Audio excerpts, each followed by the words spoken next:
Jack Cafferty is joining us with the Cafferty File. Jack. House Speaker Nancy Pelosi says that Congressman Charlie Rangel's actions don't pass the smell test, but she refuses to force him out as chairman of the powerful Ways and Means Committee. However, the pressure's mounting. Some Democrats are now joining with Republicans, calling for the New York congressman to be removed. The New York Times says the arrogance Rangel showed after the Ethics Committee ruling gives one more reason for Pelosi to stop protecting him. Pelosi acknowledges that what Mr. Rangel has been admonished for is not good, but that he didn't jeopardize our country in any way. Pelosi says she's waiting for the Ethics Committee to finish its investigation before she makes any decisions.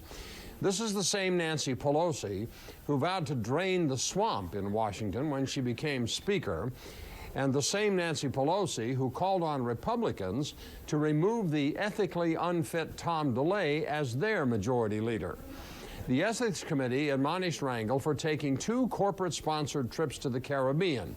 And there's a laundry list of other stuff they're looking at that involves Rangel's personal finances, like not reporting hundreds of thousands of dollars in income and assets. They're also looking into Rangel's fundraising efforts, his use of several rent-stabilized Harlem apartments, and his failure to pay taxes on a vacation home in the Dominican Republic. So here's the question. Why does House Speaker Nancy Pelosi continue to defend Congressman Charlie Rangel? Go to CNN.com/Cafferty File. Post a comment on my blog.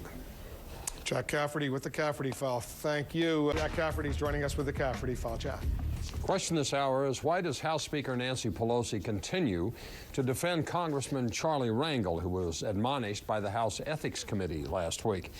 Annie in Atlanta writes, the ruling class doesn't have to abide by the same rules we do, apparently, just like the South Carolina Republicans with Sanford or the Justice Department with Bush and Cheney. They all make me sick.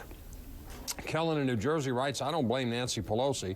The last time she went after William Jefferson, she got in trouble with the Congressional Black Caucus. They'll circle the wagons against her if she acts too rashly. I don't blame her for waiting, but I think she will eventually have to ask him to step down.